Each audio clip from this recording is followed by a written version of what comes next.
us through this auction process without getting too technical, because I have to tell you, you will go over my head very quickly. So, basically, what's going on is you have a CDS, which is an insurance-like contract that pays you if an issuer defaults.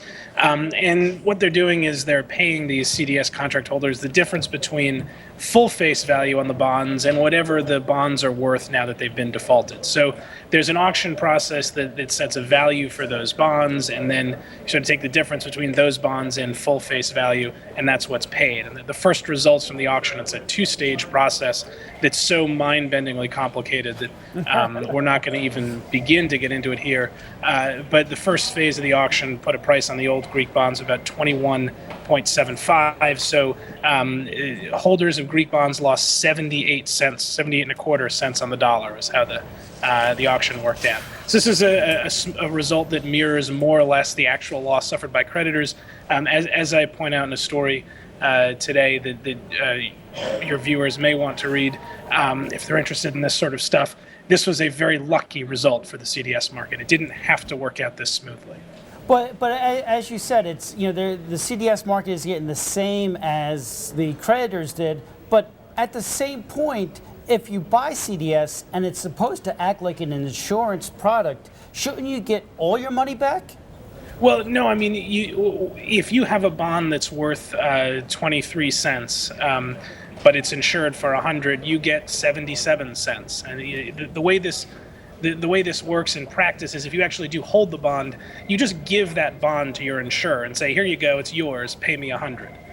So he's paying you really the difference between 100 and the bond, since you're giving him the bond. Yeah. So now, Charles, what is the takeaway for this for the next European country? I think that might, let's see, I don't know, say one has to go through this again. I'll let you guess. I mean, one of the things that I point out in the paper today is that the CDS contract isn't entirely perfectly designed by any stretch of the imagination, and there is a wrinkle that could cause these sorts of good outcomes not to occur.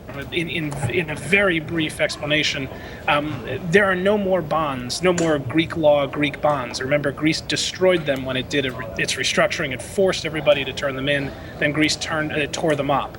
So what they actually had to do was auction some of these new Greek bonds that people got. And it happened just luckily that the new Greek bonds had prices that were very similar to what the old Greek bonds were before they were destroyed. In the next restructuring, it might not work out that happily, so there may need to be some adjustments to the way the contracts work. What was the driving force that came to this lucky and fortunate resolution between the two forms of payments? I mean, maybe somebody was smiling down on Greece for a rare moment, or really smiling down on the CDS market.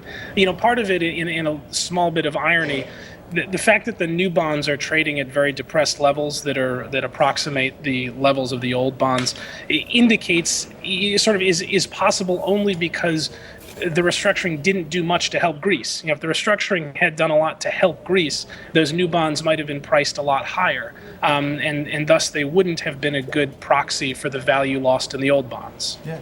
All right, Charles, I'm gonna put you on the spot a little bit. Are we gonna see Greece come back for another restructuring before we see somebody else?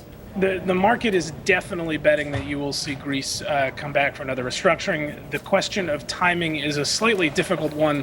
The thing that works in Greece's favor at this point is that the last restructuring pushed all of its bond maturities out until 2023 and thereafter. So it might be another generation of Markets Hub viewers who are watching the second Greek restructuring.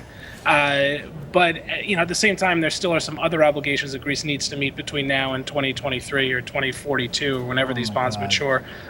So it's possible that you could see another Greek restructuring before long. The markets certainly don't think that Greece is a very good credit.